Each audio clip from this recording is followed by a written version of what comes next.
Vamos a dar inicio, hermanos, a la enseñanza de esta mañana. Si abrimos la escritura, por favor, en el Evangelio de Mateo, vamos a revisar el capítulo número 5. Estamos iniciando una nueva serie de enseñanzas que se titula el Sermón del Monte o el Sermón de la Montaña, como también se le conoce a este magno discurso pronunciado por nuestro Señor Jesucristo, de Mateo capítulo 5, capítulo 6 y capítulo 7. Ahí se desarrolla todo este sermón que Él pronunció delante de sus discípulos y de la gente que se acercó ante Él. Vamos a leer nada más el día de hoy, del verso 1 al verso 12. Este es el primer bloque de ese sermón. Vamos a decir, es como que la columna vertebral de la ley de Cristo, hermanos, y de las características de aquellos que son parte del reino de los cielos. Dice así la Escritura, Mateo 5, verso 1, viendo la multitud, subió al monte, y sentándose, vinieron a él sus discípulos, y abriendo su boca, les enseñaba diciendo, bienaventurados los pobres en espíritu, porque de ellos es el reino de los cielos. Bienaventurados los que lloran, porque ellos recibirán consolación. Bienaventurados los mansos, porque ellos recibirán la tierra por heredad. Bienaventurados los que tienen hambre y sed de justicia, porque ellos serán saciados. Bienaventurados los misericordiosos, porque ellos alcanzarán misericordia. Bienaventurados los de limpio corazón, porque ellos verán a Dios. Bienaventurados los pacificadores, porque ellos serán llamados hijos de Dios. Bienaventurados los que padecen persecución por causa de la justicia, porque de ellos es el reino de los cielos. Bienaventurados sois cuando por mi causa os vituperen y os persigan y digan toda clase de mal contra vosotros mintiendo. Gozaos y alegraos, porque vuestro galardón es grande en los cielos, porque así persiguieron a los profetas que fueron antes de vosotros. Este bloque, o este primer bloque, es conocido como las bienaventuranzas, ¿verdad? Obviamente vamos a nosotros a seccionar en varios temas cada una de esas bienaventuranzas. La pregunta es, ¿por qué es importante mirar estos temas? Número uno, porque dentro de otras cosas que estuvimos platicando la semana pasada, hemos dicho que las bienaventuranzas son la radiografía de un cristiano. En otras palabras, aquí se describe cuál es el corazón que Dios busca en aquellos que son sus hijos, cómo viven aquellos que son parte de ese reino de los cielos. Es decir, aquí nos empieza a mostrar el carácter de un verdadero cristiano. Y por cierto, estas características o virtudes del corazón cristiano no es algo que se va a imitar, sino que es algo que le es dado, ¿verdad? Es algo que le es dado. Alguien ha dicho que no se trata de que el cristiano busque tener ese corazón. Cuando lee las bienaventuranzas, más bien Dios lo que está haciendo, Jesucristo lo que está haciendo es describiendo ese corazón que ya tiene. ¿Estamos de acuerdo? Algo ha pasado ahí en el interior de ese corazón.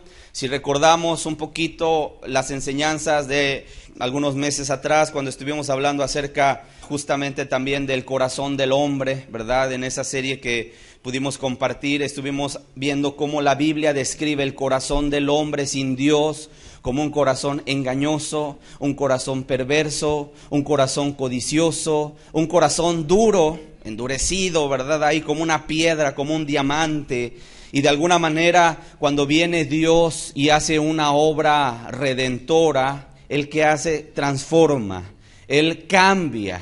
Por eso la Escritura desde el Antiguo Testamento decía que Dios iba a quitar el corazón de piedra e iba a poner un corazón de carne, ¿verdad? Y no solamente iba a quitar y a cambiar ese corazón de piedra, iba a poner un corazón diferente conforme al corazón de Dios, sino que ahora también iba a depositar a su Espíritu Santo en la vida de esa persona. Y dijimos que nosotros somos aquellos que hemos alcanzado esa promesa. Aquel hombre que ha entregado su vida, ha pasado algo aquí en el interior, Dios ha quitado ese corazón de piedra duro y ahora en su lugar ha puesto un corazón conforme a lo que Dios busca. Y lo que vamos a hacer a partir de ahora en adelante, vamos a ir describiendo esas características del corazón cristiano. Sin embargo, no quiero que se vaya a entender que estas características o cualidades se encuentran separadas. Nosotros las vamos a seccionar, pero son 9 bienaventuranzas y nadie puede decir, bueno, tengo 5 y me faltan 4, ¿no? O tengo 6 y me faltan 3. O no, yo tengo 3 y me faltan 6. O sea, yo quiero que entendamos que eso no es posible. Es como un diamante. Cuando tú tienes un diamante en tu mano, el diamante es una de las joyas más hermosas, ¿verdad? Y tiene muchas caras. Y cuando tú observas el diamante y empiezas a darle vueltas para mirar la cara y lo ves de un lado y de otro, no quiere decir que cada cara esté separada, no, forman un mismo diamante. Entonces, lo que vamos a ver ahorita con las bienaventuranzas es justamente el corazón de un cristiano desde diferentes puntos de vista y desde la óptica obviamente de Dios. De tal forma que no debemos entender que estas bienaventuranzas se encuentran por separado, sino que conforman el corazón de un cristiano. Lo que sí puede haber es que en la medida que se va creciendo y madurando, vamos aumentando en esas características en la vida de un cristiano. Por ejemplo, el que es pobre en espíritu, pues lo será desde el momento en que llegó a Cristo y se despojó de sí mismo y empezó a abrazar, ¿verdad?, al Salvador, pero lo será hasta el día en que posea la tierra que Dios le ha prometido que le dará, ¿sí? Mientras más crezca espiritualmente la persona, más crece en esas características. No es, como muchos en ocasiones suelen pensar, que mientras más maduros son, menos dependencia necesitamos de Dios. En ocasiones la naturaleza humana tiende a eso. O sea, mientras más crezco yo en la vida espiritual, menos dependencia tengo en Dios. Es como lo asemejan como la vida natural. Un bebé obviamente es totalmente dependiente de su padre y de su madre. No se puede valer por él mismo. Pero en la medida que va creciendo, cierto o no, alcanza cierta independencia. Entonces de repente ya no le tienen que acercar la papilla. Él ya agarra la cuchara y empieza a comer. Y va creciendo y ya se hace más responsable de sus necesidades, ¿verdad? Ya solito se baña, se cambia, etcétera. Y entonces va creciendo y se va haciendo más independiente hasta el día en el cual alcanza la mayoría de edad. Y después de algunos años sale de la casa y forma su familia. Yo quiero decirte, en lo espiritual es a la inversa. En lo espiritual es a la inversa. Entre más crece, más dependiente está de Dios, ¿sí? Mientras más maduro está la persona, más necesidad tiene de Dios. Aquí no es de que ya voy creciendo y Dios ya casi no te necesito mucho. No, al contrario, la persona que está en este camino de Dios, entre más crece, entre más avanza, más se da cuenta de que por él mismo no puede hacer absolutamente nada. Mientras más conocimiento tiene de Dios, la persona debe menguar más para que viva más Cristo en él. ¿Estamos de acuerdo? Ese es el camino, hermanos, del cristiano. Así que vamos a comenzar el día de hoy con la primer bienaventuranza, pero antes de arrancar con ella, hermanos, vamos a pedirle a Dios su ayuda. Vamos a orar. Padre, hoy te damos gracias, Señor. Gracias porque tú nos traes y porque tú nos quieres instruir, Señor. Gracias te damos porque esta enseñanza ciertamente, Padre, aclarará muchas cosas. Padre, queremos ver ese corazón cristiano, Señor. Queremos ver cómo describiste tú el carácter, Señor. Cómo describiste tú el corazón de un hombre que te ama. Pero, Padre, ¿cuál es el objetivo, Señor? Que tú pongas ese corazón en todos los que estamos aquí, Señor. Padre, yo sé que tal vez has puesto este corazón en algunos, Señor, pero la oración es que todos posean este corazón. Ayúdanos, Señor, porque bien claro está en tu palabra: bienaventurados los pacificadores, los mansos, los pobres en espíritu, los de limpio corazón, porque solamente ellos verán a Dios, Señor. Ayúdanos pues, Padre, ayúdanos. En el nombre de Jesús tú explica, Señor, a través de tu Espíritu Santo, este tema, Padre. En el nombre de Jesús. Amén. Amén. Si revisamos rápidamente Isaías capítulo 55, por favor. Isaías capítulo 55. Quiero comenzar con una reflexión que se encuentra justamente acá, en Isaías 55. El Señor Jehová, Dios de los cielos, nos ha declarado algo verdadero, hermanos. Él ha dicho, porque mis pensamientos, dice, no son vuestros pensamientos, ni vuestros caminos, mis caminos. ¿Quién dijo? Dijo Jehová. Como son más altos los cielos que la tierra, así son mis caminos más altos que vuestros caminos, y mis pensamientos más que vuestros pensamientos. ¿Qué quiere decir esto, hermano? Miren, la forma de ver la vida, de acuerdo a lo terrenal, vamos a decirlo de esta manera, al mundo, está diametralmente opuesto. Es todo lo contrario, totalmente contraria a la forma de ver la vida desde la óptica de Dios. ¿Sí? Aquí lo dice en Isaías 55. Tus pensamientos no son como mis pensamientos, ni mis caminos son como tus caminos.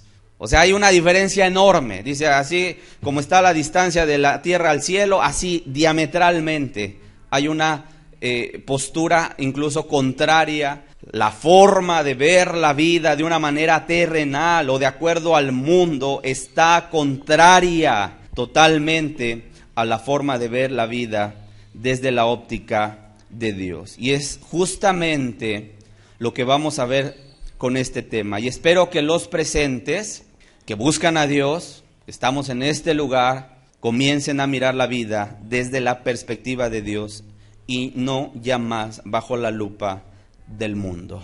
Cuando hablamos de pobreza, cierto, no es algo que que no le gusta. La sola palabra como que trae algún tipo de rescollo, algún tipo de alergia la persona, ¿verdad? Cuando se habla de pobreza. ¿Por qué? Porque ante los ojos del mundo, cuando se habla de pobreza de espíritu, pues inmediatamente se piensa, sin que necesariamente sea así, quiero aclararlo, en una persona derrotada, fracasada, alguien que su autoestima, dicen ellos, está por los suelos, alguien que necesita de otros porque por sí solos no pueden valerse, ¿verdad? Por sí mismo. Y entonces, por lo tanto, miran a una persona pobre de espíritu como una persona fracasada. Porque ante el mundo, ¿quién es el triunfador? ¿Quién es el hombre exitoso? Pues es aquel que tiene el poder. Aquel que tiene, ¿verdad? Aquel que se empodera, dice el mundo. Está en control de todo. Aquel que tiene, aquel que truena los dedos y la gente hace lo que él quiere. Aquel que vale es el que tiene. Sin embargo, ante los ojos de Dios, quiero decirles, la vida cristiana es totalmente lo contrario.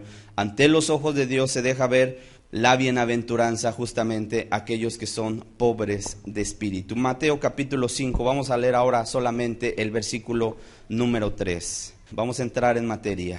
Dice, bienaventurados los pobres en espíritu, porque de ellos es el reino de los cielos. Son tres cosas que vamos a ver en este estudio. Primeramente, vamos a entender la palabra bienaventurados. ¿Qué significa? Segundo, ¿quiénes son los pobres en espíritu?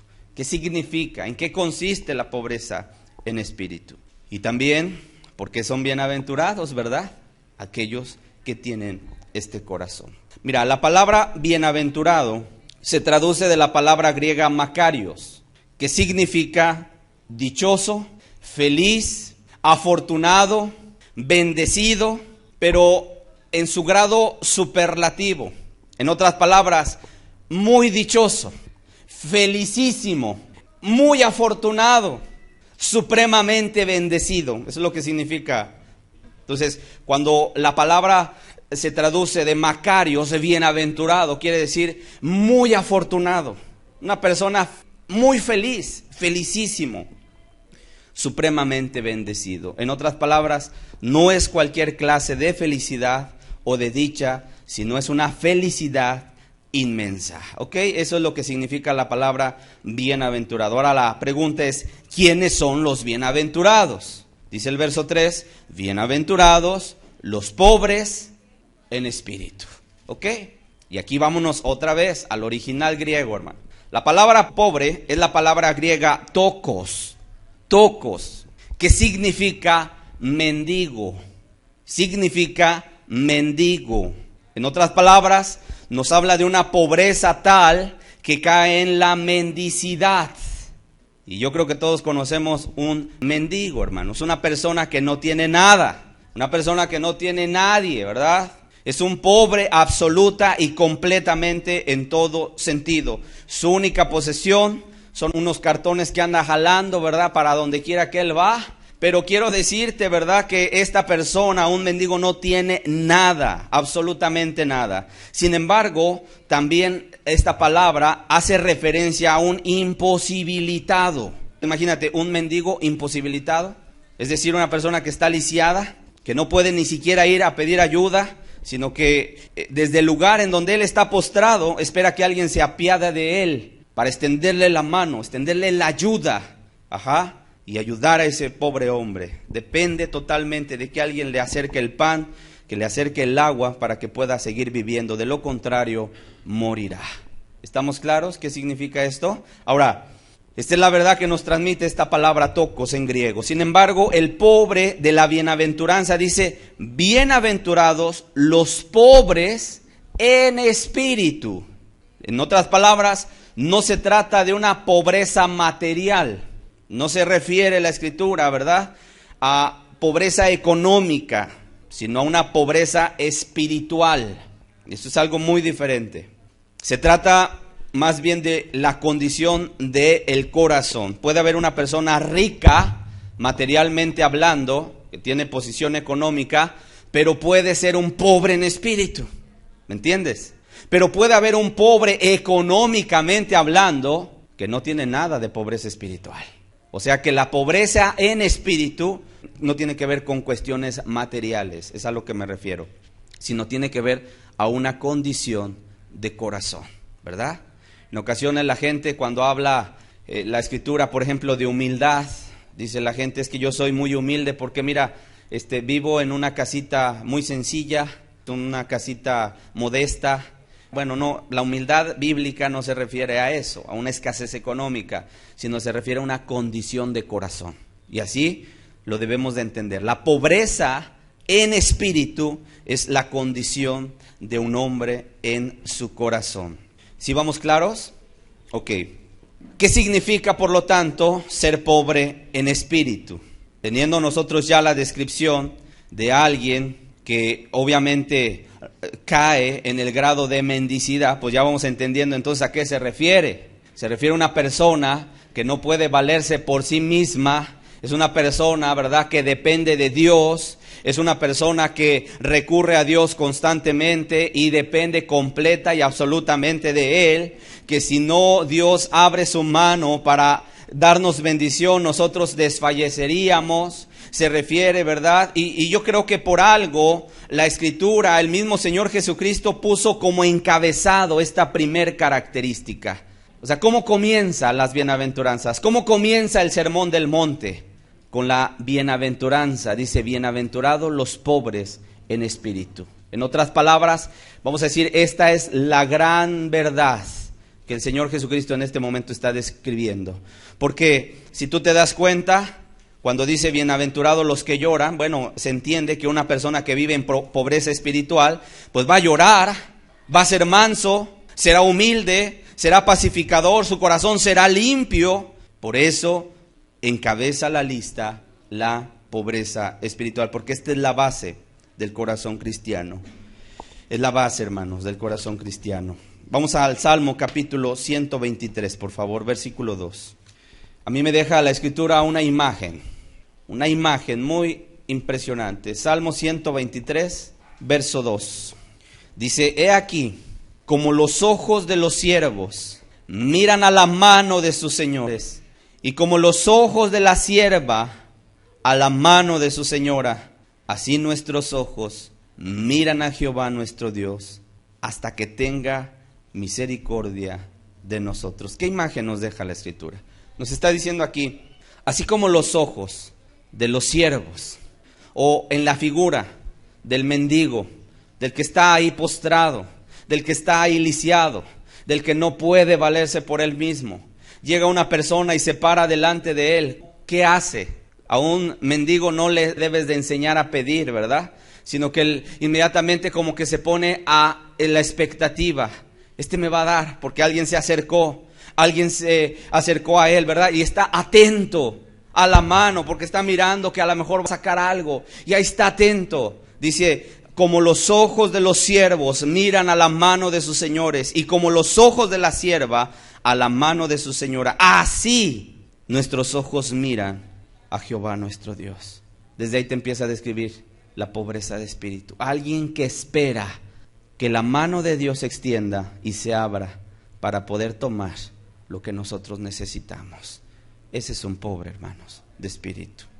Ese es un pobre de espíritu. Vamos a ver varias características de lo que es ser pobre en espíritu. Número 1, es una persona que desconfía mucho de sí mismo, pero que confía mucho en Dios. ¿Y sabes por qué desconfía de sí mismo? Porque el tiempo que tomó su vida en sus propias manos, solamente tomó malas decisiones. Es como aquel que describe Proverbios 14, no lo busques, solamente anótalo, verso 1, que dice que la mujer sabia edifica su casa, pero la necia con sus manos la derriba. De alguna manera, ¿verdad? El hombre o la mujer que vive en su propio criterio, en su propia manera de hacer las cosas. Díganme si no es cierto, en ocasiones con nuestras propias manos derribamos nuestro propio hogar, ¿verdad? Entonces cuando el hombre ha tenido ya un cambio, ha tenido ya la experiencia de que vino Cristo y lo rescató, definitivamente ahora desconfía mucho de él mismo porque dice, Señor, es que cuando tú me depositaste todas las cosas a mi alrededor, llámese mi esposa, llámese mi esposo, llámese mis hijos, llámese mis padres, llámese lo que sea, lo único que pude hacer fue despedazarlos, ¿verdad? Destruirlos con mis propias manos. Porque así está mucha gente, hermanos. Destruye con sus propias manos, derriba su hogar, ¿sí? Por lo tanto, ahora desconfía él mucho de sí mismo. Ese es el pobre de espíritu. Pero no solamente desconfía de él mismo, sino ahora confía en Dios. Yo te pregunto, ¿tú sabes el camino? ¿Tú sabes llegar hasta el final? Si somos honestos, nadie sabemos, hermanos. Si Dios nos dejara, ahí ya les tracé el camino y nos deja sin su espíritu. Yo te digo, mira, a la vuelta de la esquina, de repente cada quien íbamos a agarrar nuestra propia dirección según nuestro propio criterio, ¿verdad? Y de repente alguien diría, no, es que aquí están las huellas que dejó Jesús. No, espérame, es que yo me conozco un atajo, dirá el hombre, dirá la mujer. No, es que por acá es más fácil. Por allá es un camino de sufrimiento. Por acá, mira, te lo evitas y al final llegas al mismo lugar. ¿Por qué crees que se inventaron todas esas frases? Todos los caminos conducen a Dios. Eso es falso. Solamente hay un camino y es Jesucristo. Es Jesucristo, hermano. De tal manera que la persona necesita ahora depositar su confianza y deposita, de hecho, su confianza en Dios. Proverbios capítulo 3. Vamos a ir describiendo estos aspectos que estamos hablando. Dice el verso 5, ¿cómo es un pobre de espíritu? Un pobre de espíritu es como lo describe por Proverbios 3. Verso 5 dice, fíate de Jehová. ¿De cuántas partes de tu corazón? De todo tu corazón. Dice, y no te apoyes en tu propia prudencia. Reconócelo en todos tus caminos y Él enderezará tus veredas. No seas sabio en tu propia opinión. Teme a Jehová y apártate del mal, porque será medicina a tu cuerpo y refrigerio para tus huesos. Una de las cosas que en ocasiones yo he visto, hermanos, en la medida que los cristianos avanzan, muchos cometen un terrible y grave error. En la medida que van avanzando, van acumulando, ¿verdad?, experiencia, van acumulando conocimiento y en ocasiones, mira, pudiera ser que caigan en la trampa. ¿Cuál es la trampa? Como ya estoy experimentado, como ya sé por dónde andar, porque ya conozco, ¿verdad?, de la Escritura, bueno, entonces pues me voy a dar unos permisos, ya no dependo tanto de Dios, ya soy sabio en mi propia opinión, ya no necesito tanto el consejo de Dios, porque ya soy maduro, porque ya soy espiritualmente crecido, porque llevo 10 años, porque llevo 5 años en el camino, hermanos, aunque llevemos 50 años en el camino de Dios, necesitamos tener pobreza en espíritu. Necesitamos siempre de nuestro Dios. Aunque sepamos hacer las cosas, nunca las sabemos como debería de ser, ¿sí o no? Es más, un pobre de espíritu dice, un día Jesucristo le dijo a sus discípulos: cuando hayáis hecho todo lo que os fue encomendado, decid, siervos inútiles somos. Siervos inútiles somos. Hermanos, yo me pongo de este lado también de las sillas. ¿Cuánto me falta aprender? ¿Cuántas cosas, hermanos? Y tiemblo, porque yo mismo me voy sorprendiendo a veces de cosas, y como Dios me va enseñando, y tiemblo, hermanos. Por eso un pastor debe de ser una persona que tiembla, como lo vamos a ver más al rato, que tiembla la palabra de Dios. No alguien que venga y diga, pues yo ya la sé, yo he recorrido el camino. Nada, hermano, no sabemos nada. Es más, la misma eternidad no nos va a alcanzar para conocer a Dios. Imagínense, ¿qué sabemos? No sabemos nada, no sabemos el camino. Necesitamos diariamente de que Él venga y vaya adelante abriendo brecha, hermanos. De que el buen Espíritu Santo venga y nos lleve a la palabra de Dios. Porque si no, no somos nada. No seas sabio, dice, en tu propia opinión. Teme a Jehová y apártate del mal, porque será medicina a tu cuerpo y refrigerio a tus huesos. Un pobre en espíritu depende de Dios en todo. Aquel que ya no se apoya en su propia prudencia, ¿verdad? Aquel que su propio conocimiento, su propia sabiduría humana, terrenal, su propia experiencia es insuficiente. Yo no sé, Señor. Y cada mañana nos tenemos que levantar y decir, yo no sé hacer las cosas. Si tú no vienes y me enseñas, Señor. Y estar como el siervo mirando la mano de Jehová a ver a qué hora se abre para recibir lo que nosotros necesitamos. Hermanos, a veces vivimos en mucha soberbia. A veces creemos que nosotros las podemos. Y a veces el hombre sale, ¿verdad?, corriendo a su trabajo y llega, ¿verdad?, y no hay Dios en ninguno de sus pensamientos. ¿Hasta cuándo? Hasta que llega el domingo, porque dice, ay, es que ese día hay reunión y abrimos la palabra de Dios. Y en la semana, Dios ha estado tan alejado de los pensamientos del corazón de aquellos. Hermanos, lo que yo te estoy hablando es una vivencia diaria de dependencia en Dios. Un pobre en espíritu es aquel que vive sumamente agradecido por conocer en sí mismo el favor que ha recibido de Dios. Cuando tú vayas a casa, lee el Salmo 103. Un hombre llamado David, si algo le decía a su alma, alma mía, bendice a Jehová y no olvides ninguno de sus beneficios. ¿Y sabes qué es lo que encabeza el hecho de pedirle al alma que engrandezca, que bendiga, que exalte, que adore a Dios? ¿Sabes qué es lo que encabeza la lista de todos los beneficios que Él ha dado a nuestra vida? Dice, porque Él es el que perdona todas tus iniquidades. Hermanos, de manera inmerecida, Dios nos ha perdonado el pecado, a los que nos ha perdonado el pecado. ¿Qué tuviste que hacer? Si tú has tenido esta experiencia del perdón de tus pecados, yo te pregunto, ¿qué tuviste que hacer? Nada. Solo venir a Él arrepentido y depositar tu confianza en Jesucristo. Y Él nos ha perdonado. ¿No te parece el acto más sublime, hermano? ¿Sabes de qué habla la Biblia? ¿Sabes de qué habla? ¿Por qué tantas hojas? ¿Sabes por qué tantos profetas? ¿Por qué tantos mensajes? Una sola verdad: el rescate del hombre, operada por un Dios santo, justo y lleno de misericordia. De tal manera que cuando la persona experimenta la salvación de su alma, el perdón de sus pecados, fíjate las palabras que te estoy diciendo, el perdón de sus pecados, aquel decreto que le era contrario, que cuando llegaba un día a la presencia de Dios, Dios, ¿verdad?, agarró en la cruz y puso ahí saldado, ya no se debe nada. Y entonces el hombre puede llegar ante la presencia de Dios y Dios decirle, bien hecho, buen siervo y fiel, entra en el gozo de tu Señor. Y recibirnos, hermanos, allá en los cielos. ¿Sabes a causa de qué? a causa de que Cristo vino a morir en una cruz. ¿Y sabes cómo se siente el pobre en espíritu? Se siente muy agradecido, sumamente agradecido. Es que murió por mí. Es que murió por mí. No es lo mismo decir, es que murió por todo el mundo, a decir, murió por mí. Yo quiero decirte algo, nadie te ha amado tanto como Jesús te amó.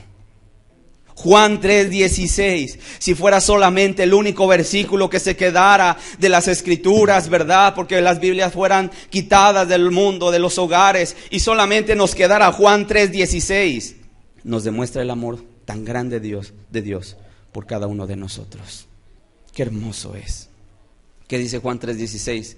Porque de tal manera amó Dios al mundo, que ha dado a su Hijo unigénito, para que todo aquel que en Él cree no se pierda, mas tenga vida eterna. Qué impresionante el Espíritu Santo pone en un versículo, ¿verdad? Una verdad tan sublime y tan grande. La misericordia de Dios, la gracia de Dios. Y que nosotros, ¿verdad? Estábamos muertos en delitos y pecados, pero cuando vino Cristo, ¿verdad? Nos vio con ojos de amor y de misericordia, y por el grande amor con que Él nos ha amado, nos dio vida. ¿Cómo crees que se siente ese cristiano? Sumamente agradecido. Y por esa gratitud, ¿sabes? Ahora sirve a Dios. Hebreos 12, verso 28. Una cosa Él entiende, con nada puedo pagarle, ni viviendo 1000 vidas y todas las dedicáramos para Dios, ni con eso podemos pagarle todo lo que Él ha hecho por nosotros. ¿Estamos de acuerdo? Pero solo lo único que hace el cristiano es corresponderle al amor de Dios tan grande. Si algo quiero que quede impreso en tu corazón, en tu mente el día de hoy es, Cristo murió por ti. Si hay una verdad que nos levanta, si hay una verdad que se predica, si hay una verdad que simbran los cielos completamente, es que Cristo murió por el pecador. Esa es la gran verdad. Y entonces una persona que ha alcanzado la salvación, obviamente tiene un corazón sumamente agradecido. Dice así que, Hebreos 12:28, recibiendo nosotros un reino inconmovible, tengamos gratitud y mediante ella sirvamos a Dios. ¿Cómo? Agradándole con temor y reverencia. Un pobre en espíritu es aquel que sirve por gratitud a Dios y que le agrada con temor, con reverencia.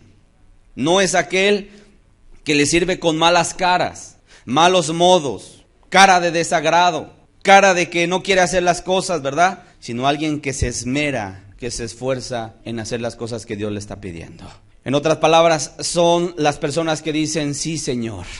Como en la antigüedad, heme aquí, Señor, envíame a mí. ¿Te has dado cuenta que en la antigüedad, en ocasiones venía Dios y preguntaba, ¿verdad? Como un día lo hizo con Isaías, dijo, ¿a quién enviaré? Isaías dijo, heme aquí, Señor, envíame a mí. O como en la antigüedad, un día un hombre llamado Samuel dijo, habla, Señor, que tu siervo oye. ¿Cuánto necesitamos aprender? Que a Dios se le sirve, hermanos, con agrado. Y el que tiene pobreza de espíritu lo hace de una manera natural. Es alguien que incluso mira su servicio como algo muy pequeño, insignificante, pensando en que Dios se merece más. Pero aquello que hace, lo hace con fe, agradándole a Dios.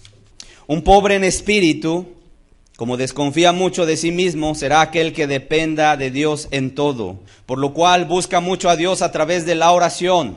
Desde que se levanta, su primer palabra es para con Dios. Gracias, Dios, por la vida. Ayúdame a vivir para ti este día. Dame la fuerza para hacer todo lo que me has encomendado. Dame la sabiduría para poder conducirme rectamente. Dame el amor que requiero para amar a los que me rodean. ¿Te das cuenta? Todo es dependencia de Dios. Cuando dice, dame, Señor, dame, le estamos diciendo, Señor, de mí nada bueno puede salir. Todo lo bueno viene de ti. Y va de camino a su trabajo o está en su hogar, pero está consciente de la presencia de Dios, dedicado a Dios siempre. No es como aquellos que en todo el día, ¿verdad? No está Dios en ninguno de sus pensamientos. No está en la mañana, no está Dios en el trabajo con ellos, No está Dios en la noche, ¿verdad? Porque la persona llega cansada y pues quiere descansar, y la Biblia a un lado, la oración a un lado, y entonces va y se duerme. Al otro día se levanta tarde y va corriendo a su trabajo y no hay Dios en ninguno de sus pensamientos. Cuando en la antigüedad Elías decía: vive Jehová, en cuya presencia estoy. Una presencia de Dios continua, hermanos, continua. Y aunque estemos haciendo lo que estemos haciendo, mira, el hombre que es pobre en espíritu siempre está pensando en Dios. ¿Te sorprende en ocasiones que de repente andas haciendo alguna cosa y estás pensando en Dios? Ahí hay pobreza espiritual. Porque tú dices: yo no sé hacer las cosas, ayúdame. Y aún en cosas seculares me refiero. Estás ahí trabajando con la madera, estás trabajando con los fierros, estás trabajando, ¿verdad?, en la albañilería, estás dando clases, ¿verdad? Estás en el hospital atendiendo pacientes, donde quiera, pero la persona está pensando en su Dios. No está distraída, ¿verdad? Simplemente que Dios está habitando ahí, en ese corazón. Te sorprende en ocasiones que de repente vas tal vez de camino y ya llevas una alabanza en tu corazón. Allá hay pobreza espiritual. ¿Por qué? ¿Sí o no te llena eso? Porque Dios mira a aquel que es pobre y humilde. Porque Dios acompaña a aquellos que viven así. ¿No dice la Escritura que Dios busca adoradores? ¿Sabes qué es un adorador? ¿Sabes qué es adorar? Alguien dirá: bueno, cuando en los cantos, ¿verdad?, ya le aplaudimos a Dios y luego ahora levantamos nuestras manos y adoramos. Mira, adorar significa rendirse a Dios. Un pobre en espíritu es una persona que sabe adorar a Dios. Una persona que se rinde a Dios. Una persona que se doblega ante Dios. Y dice que Dios busca adoradores. Ahí en Juan 4, búscalo en casa. Dios busca adoradores que le adoren. Pero dice en espíritu. Que se rindan. ¿En qué? En espíritu y en verdad. O sea, que sean sinceros, ¿no? Que sean sinceros, hermanos. Cuando yo veo aquí que levantamos nuestras manos, gloria a Dios, hermanos, pero esas manos tienen que estar levantadas aquí en la congregación, pero tienen que estar levantadas a Dios allá afuera. Aquí tenemos que decir: Señor, te necesito tanto, pero también lo tenemos que decir cuando estemos allá afuera. Señor, te amo tanto, le tenemos que decir aquí en la congregación, pero también allá afuera, ¿me entiendes? Es una vivencia, es una vida. No es algo que se imita, es algo que se tiene y es algo que se crece en él.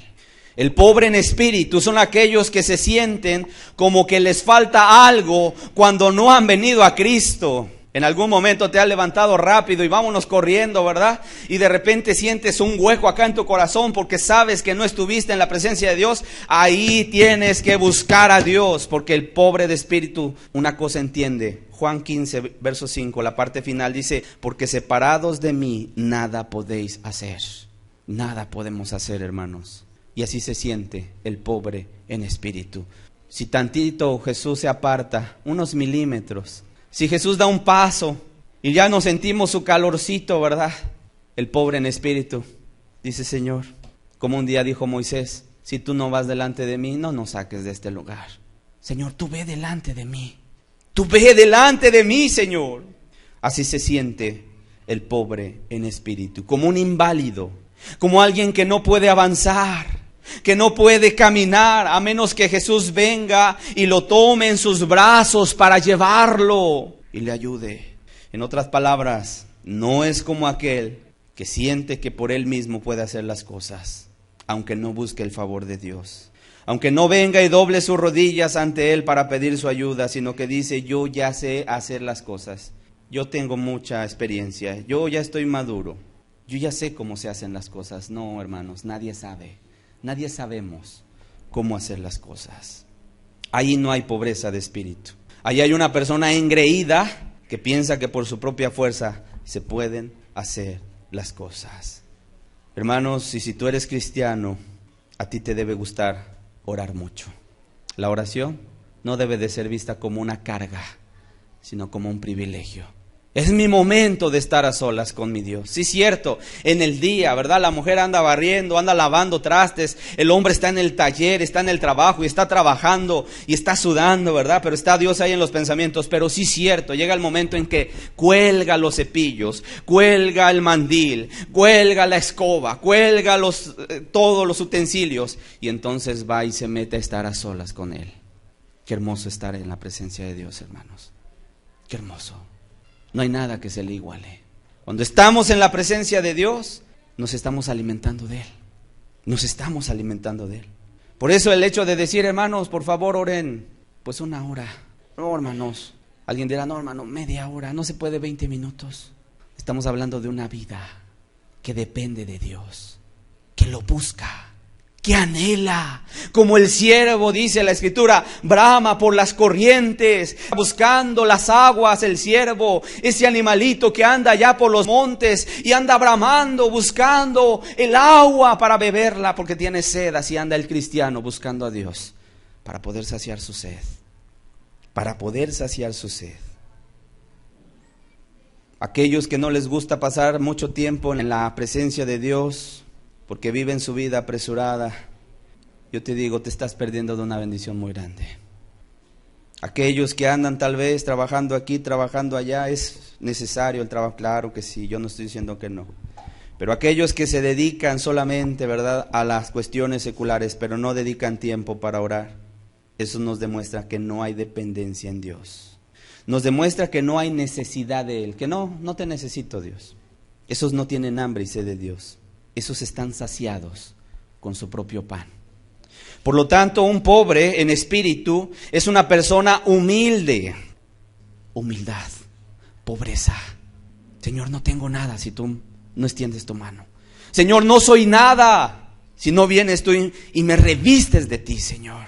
Entonces, una persona que es pobre en espíritu es una persona humilde, una persona que sabe humillarse ante su Dios, que viene a buscarlo con súplicas, con ruegos, con clamores. Por eso esta bienaventuranza está conectada con la segunda bienaventuranza que dice, bienaventurados los que lloran, porque ellos serán consolados. Un hombre que sabe venir y derramar su corazón a Dios, ¿verdad?, es aquel que viene y se humilla ante la presencia de Dios. No son como muchos falsos ministros y enseñan a la gente, tú declara, tú decreta, ¿verdad?, esto, aquello. Qué soberbia. Es como si a Dios, ¿verdad?, se le tronara el dedo y dijera, yo decreto que tú me vas a dar esto. Cuando el Señor Jesucristo nos enseñó a orar, cuando estaba en Getsemaní, dijo, no, Señor, no, Padre, no mi voluntad, sino la tuya. Si quieres, pase de mí esta copa, pero no mi voluntad, sino la tuya. Pero oye, el hombre, ¿qué le pasa al hombre? Falsos ministros se levantan y dicen, yo decreto, yo declaro. Oye, espérate, el que decreta y declara es Dios, el Todopoderoso. Por eso el pobre en espíritu es una persona humilde, porque él sí viene a Dios, pero viene a buscarle con ruegos, con súplicas. Se acerca así al trono de la gracia para alcanzar oportuno socorro, como dice la Escritura, pero no lo hace de pie, ni ordenando ni tronando dedos, sino lo hace de rodillas, esperando el favor de Dios con humildad. A veces, hermanos, Dios no responde a la primera, ¿sí o no? ¿Qué quiere Dios? Que nos humillemos. Y ya le pediste una cosa y no responde, hermanos. Nuestra oración tiene que ser, Señor, la des o no la des, yo te seguiré amando. Te seguiré amando, Señor. Me cumplas esto que yo te estoy pidiendo yo, y no cosas materiales, ¿verdad? A veces puede ser una necesidad, no sé, una enfermedad, y la persona dice, sáname, Señor, sáname, Señor. Y pareciera como que Dios no oye esa oración. La oración correcta sería, Señor, y aunque no me sanaras, con todo y eso, te seguiré amando, Señor. Y más, porque tú eres mi Dios. Esa es pobreza espiritual. El pobre en espíritu es una persona que en esa dependencia a Dios también recurre a la Biblia. En otras palabras, a la par de que ora, también va a la palabra de Dios a buscar las verdades eternas para poder guiar su vida. Sabe que las Escrituras dan testimonio de Jesús.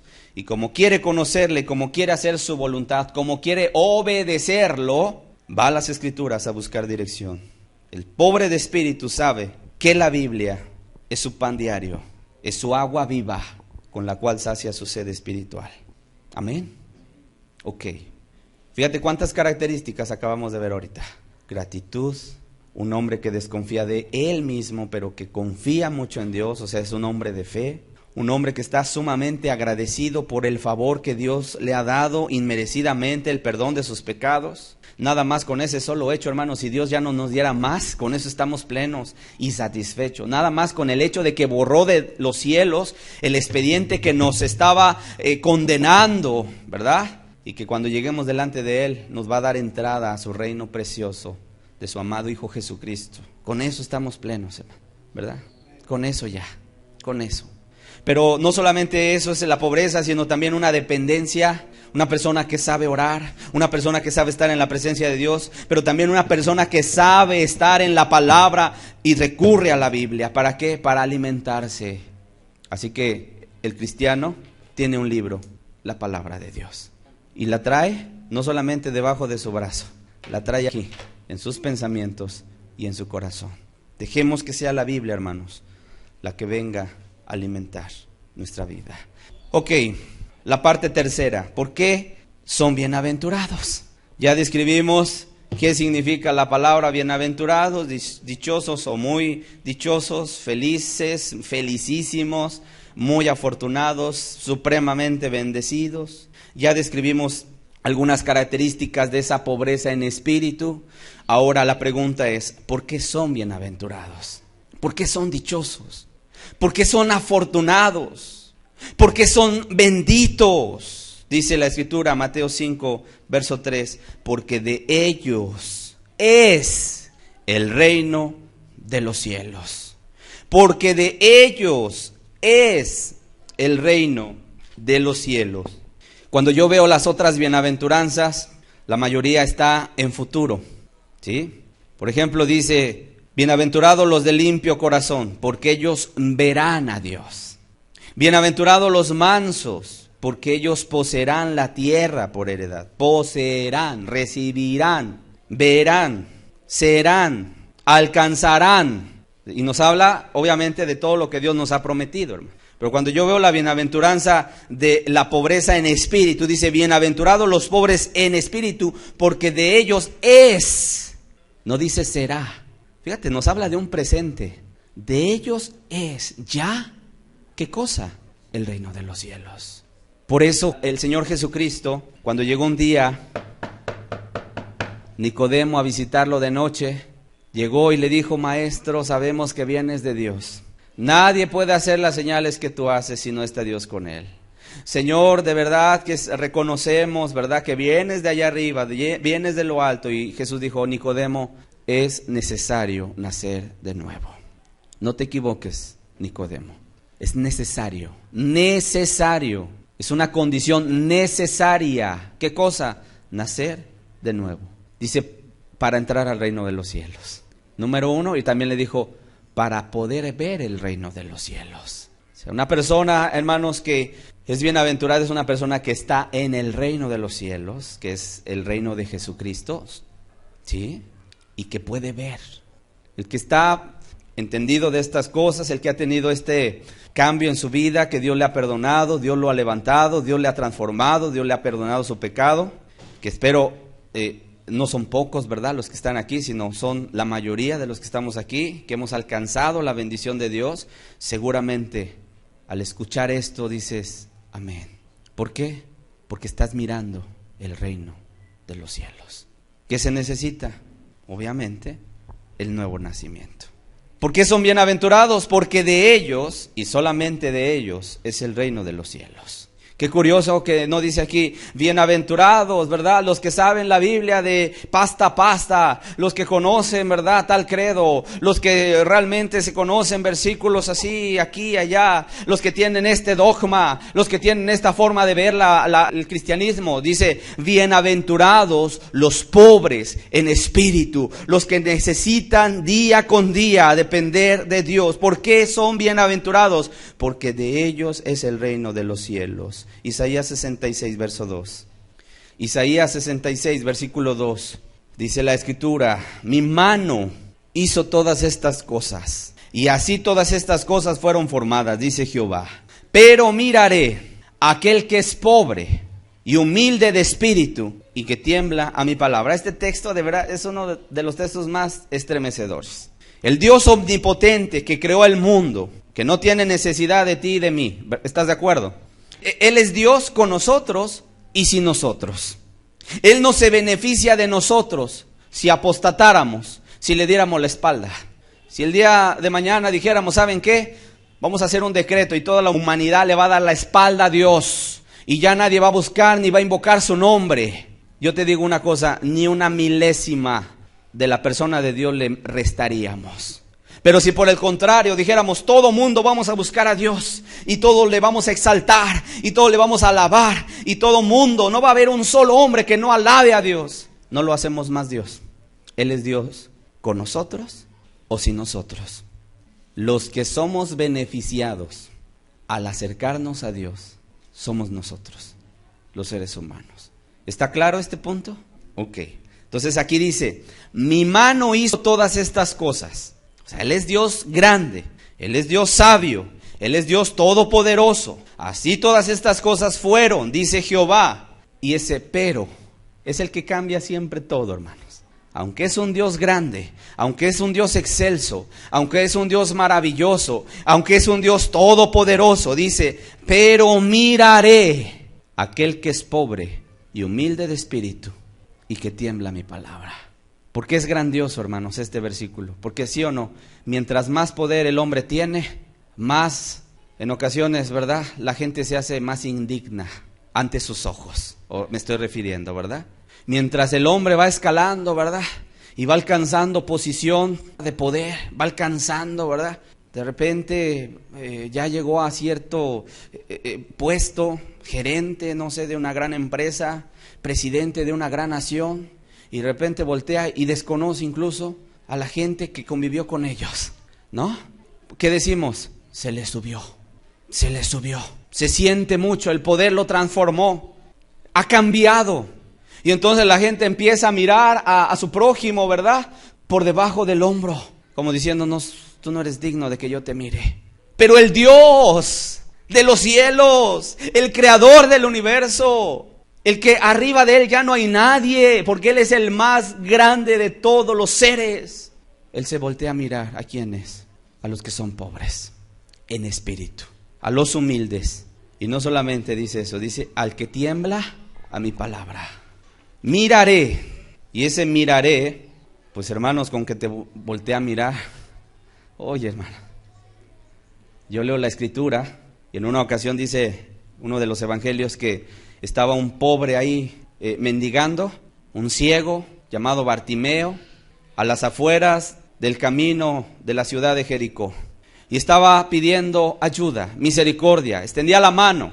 Y en una ocasión llegó el Señor Jesucristo a Jericó y cuando salía de la ciudad, allí estaba sentado Bartimeo.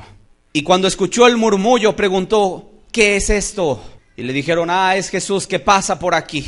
Y él no perdió oportunidad. Él empezó a clamar, Jesús, Hijo de David, ten misericordia de mí. Jesús, Hijo de David, ten misericordia de mí. Y dice la escritura que iba una gran multitud y la gente hablaba. Y la gente, cuando, cierto o no, cuando hay ruido, en ocasiones levantamos más la voz para poder platicar con el que va a nuestro lado.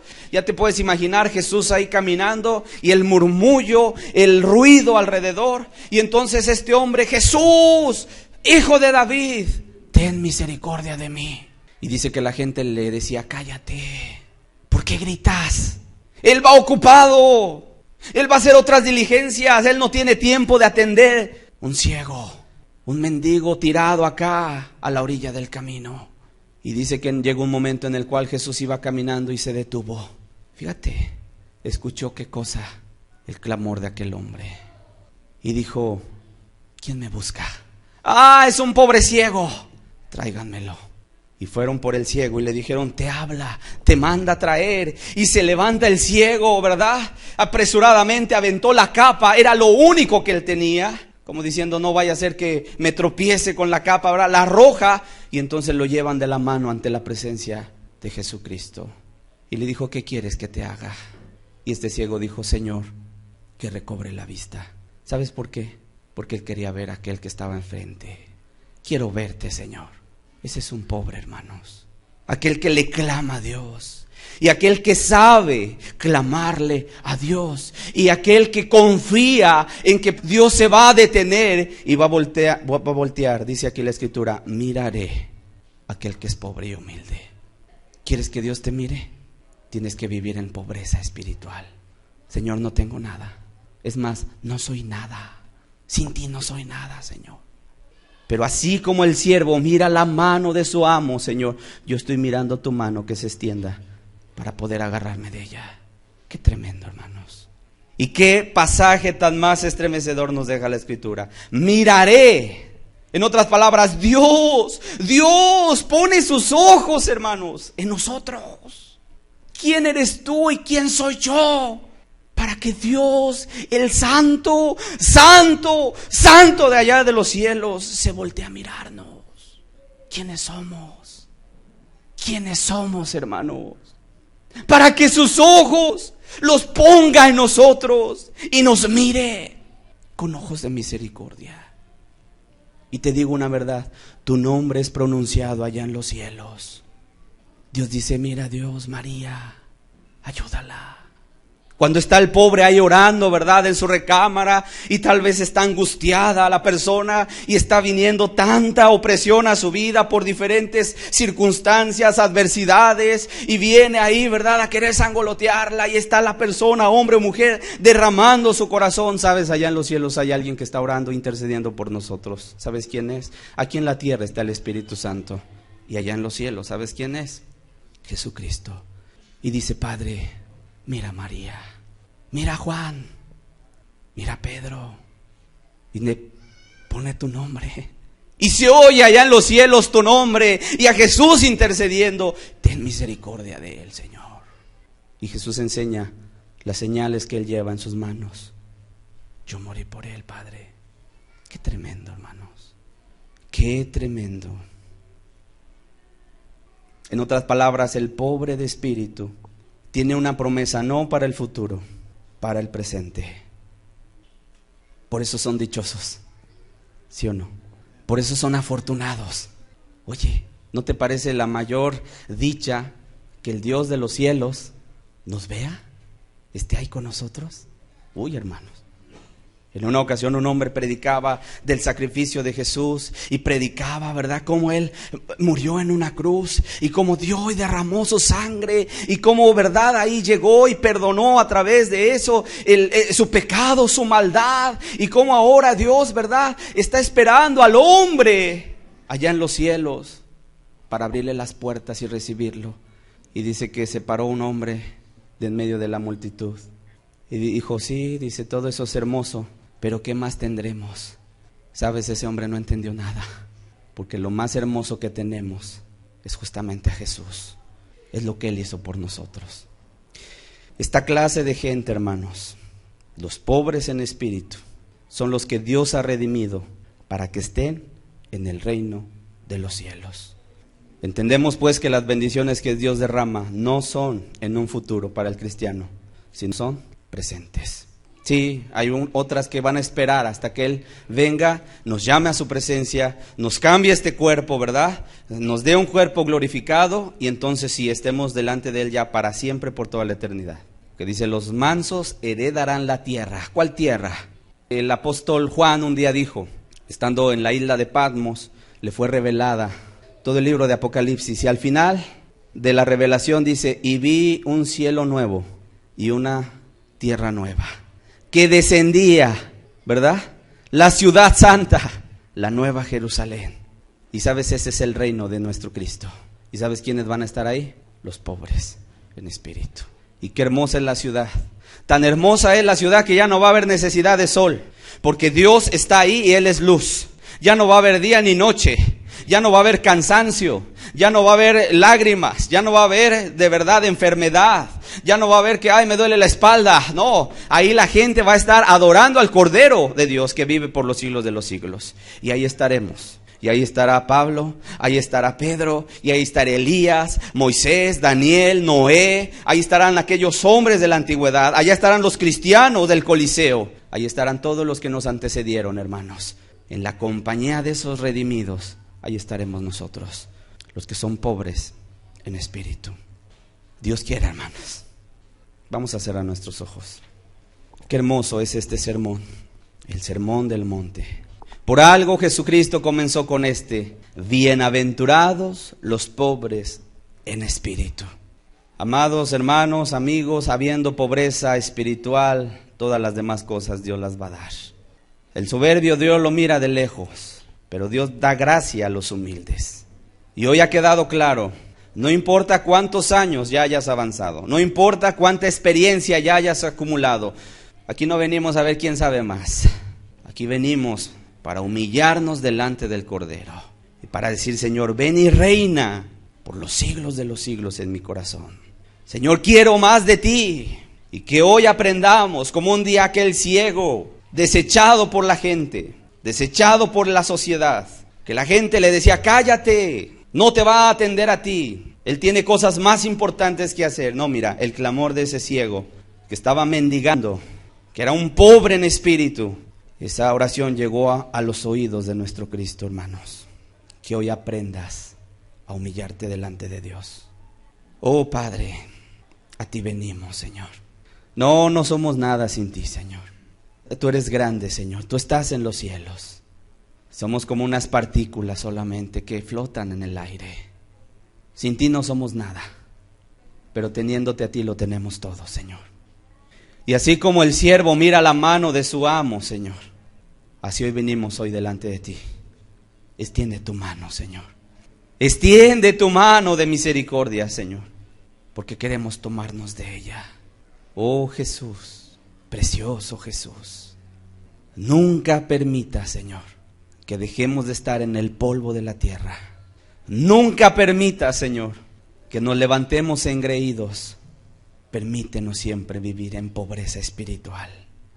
Padre, queremos decirte delante de ti: no sabemos nada, no conocemos nada y no sabemos, Padre. Enséñanos tú, llena tú nuestro corazón. Y gracias, Padre, por la palabra de esta mañana. En el nombre precioso de tu amado Hijo Jesucristo, sella esta palabra en el corazón, Padre, de aquellos que tú has redimido, Señor.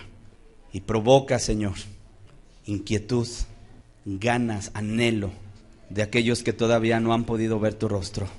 Muéstrales la humildad. En el nombre de Jesús. Amén. Amén.